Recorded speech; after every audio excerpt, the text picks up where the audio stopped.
Welcome back, everybody, to Niners Now. I'm your host, Brady Grustas, at GrustasBrady on X. You can follow me there.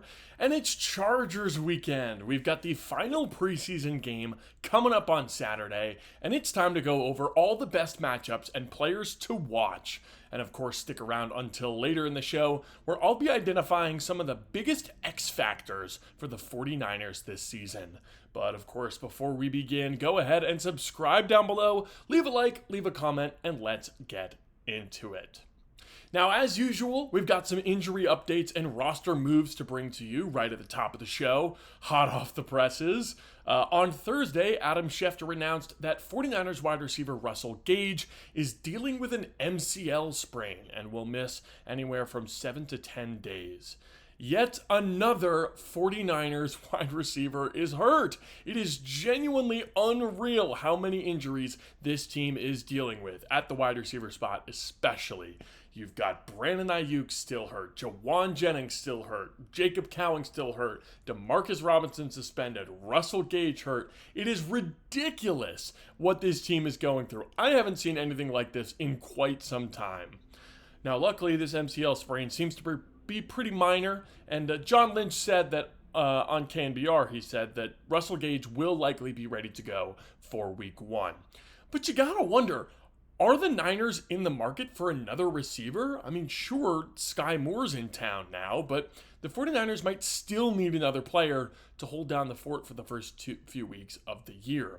Allen Lazard is a cut candidate over in New York with the Jets. Kendrick Bourne might be available from New England. I believe I saw that Donovan Peoples-Jones was just cut by New Orleans.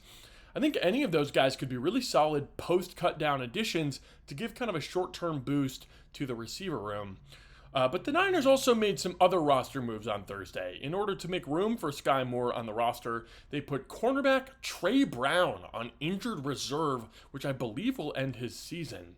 Brown was a bit of a disaster at corner. He was expected to compete for that primary backup job, a guy who could step in and play some nickel as well as play on the outside, but he quickly fell down the depth chart before getting hurt and now ending up on IR.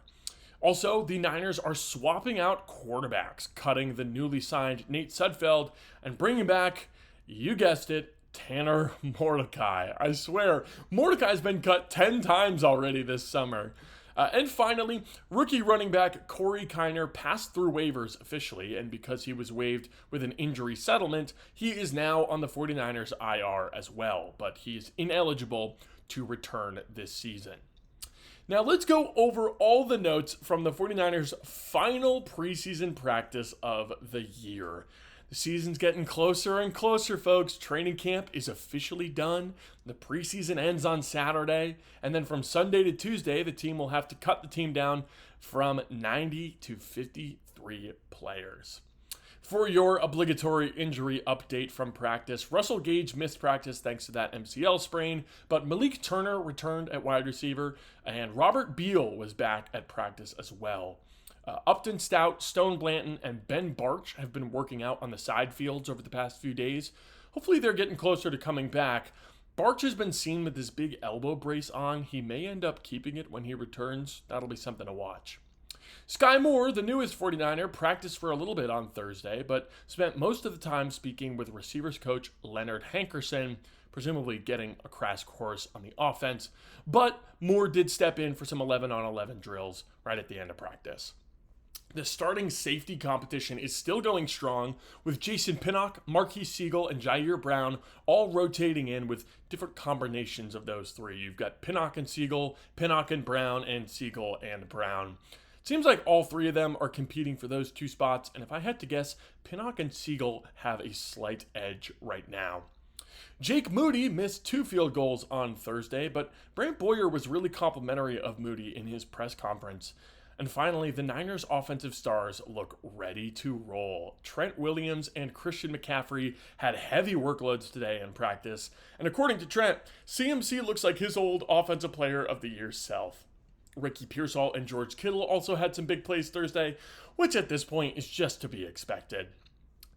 Now, the Trey Lance show returns to San Francisco on Saturday, and he's in yet another quarterback competition, ironically enough. But this time, he's battling Taylor Heineke for the backup job in Los Angeles. I'm really curious to see how Lance is looking in a new offense under former 49ers coaches Jim Harbaugh and Greg Roman. We'll probably see a lot of him, considering he's starting the game on Saturday, according to Harbaugh. There's a lot of familiar faces with the Chargers, and generally, I'm usually rooting for the Chargers to succeed because of that. But not this Saturday, of course. Speaking of, let's go through some of the best matchups to watch in Saturday's game. Now, given that this is the last preseason game, I'm assuming that very few starters on either side will be playing, so it's tough to really know which players will be matching up with each other. But what I do know is the Chargers have some exciting rookies that we'll hopefully get to see. Their first-round pick was running back Omarion Hampton, who's been operating as the starter while Najee Harris recovers from his eye injury.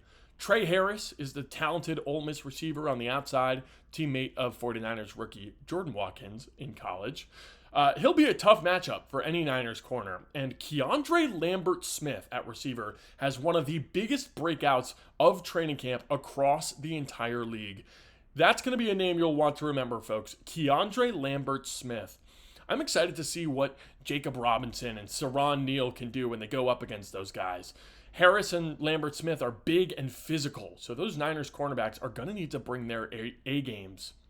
Another rookie to watch is Oronde Gadsden, who's a freak athlete at tight end, basically a wide receiver.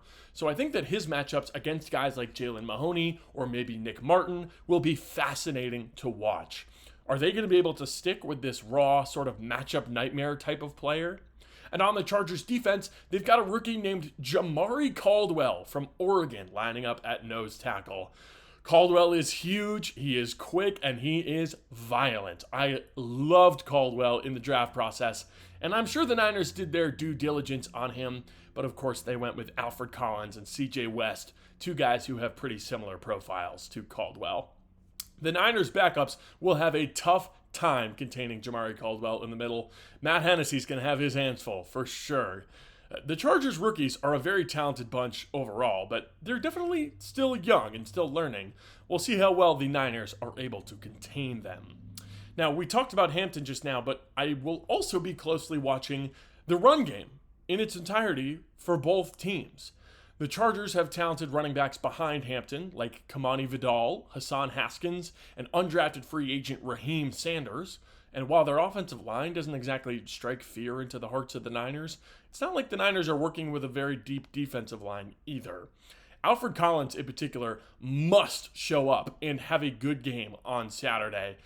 Matching up with guys like Andre James, Carson Barnhart, and rookie Branson Taylor, I expect Collins to win those matchups and make a positive impact on this game, especially against the run. We need to see some more flashes out of Collins, and this is a prime opportunity to do so. And on the other side of the ball, the Niners' run game was putrid against the Raiders. Patrick Taylor, Jeff Wilson, and Keyshawn Vaughn had absolutely nowhere to go.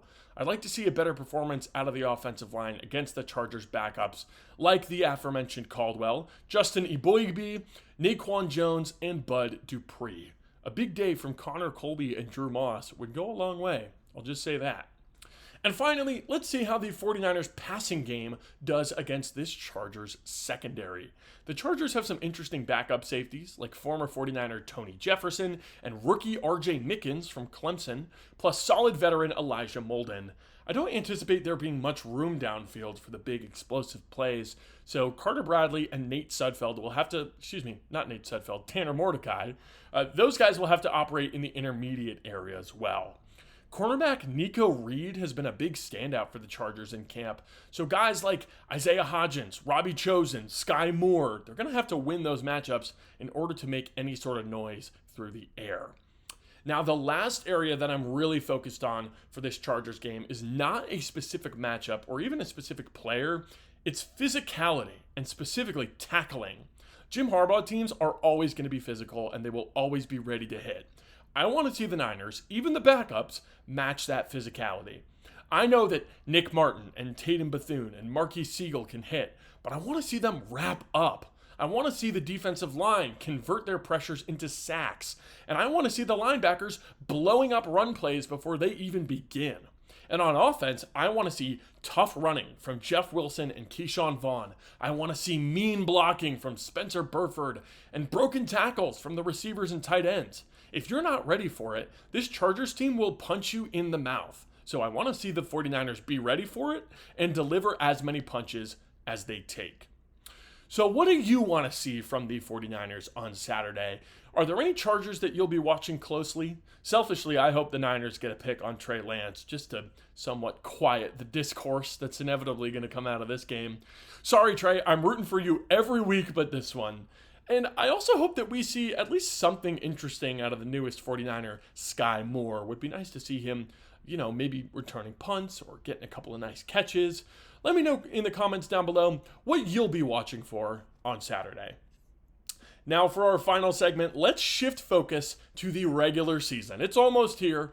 Let's talk about some of the biggest X factors for the 49ers this season. Now, an X factor is, as I define it, someone that's got a wide range of outcomes. They could play great, they could play terrible, but regardless, a good X factor is someone that the team is really relying on and someone whose individual performance could shift the team's performance greatly. Now, the first X factor to me is pretty obvious. It's Ricky Pearsall. We've already seen multiple different versions of Ricky in his short NFL career. There's Hurt Ricky, who struggles to string practices together. There's Decoy Ricky, who goes 3 weeks in a row without a single target. And then there's Good Ricky, who goes for over 100 yards against a playoff team like the Detroit Lions. It certainly seems like Ricky's taking a leap in this training camp, but that also comes with increased expectations and an increased challenge. Ricky's going to be facing the top corners on every single team until Brandon Ayuk comes back, and maybe after that as well, depending on how well he plays and how good Brandon Ayuk looks. Ricky showed that he could play well as a role player, and now the question is, can he be a focal point of this passing game? He's going to need to be. There's so many question marks on the defensive side of the ball that this team, they're really going to need to lean on the offense to win games this year, especially early on, which makes this implosion at wide receiver even more frustrating. But through it all, Ricky is still there. He needs to be the guy.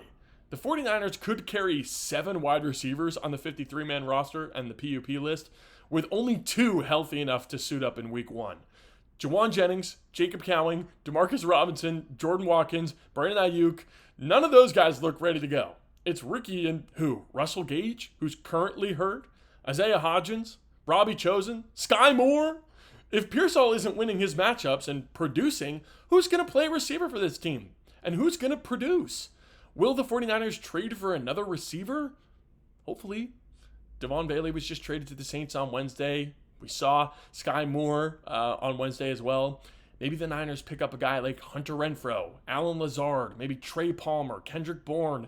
Maybe one of those guys is headed to San Francisco, because Demarcus Robinson's suspension is now official, and assuming it's upheld, he'll miss the first 3 games of this season.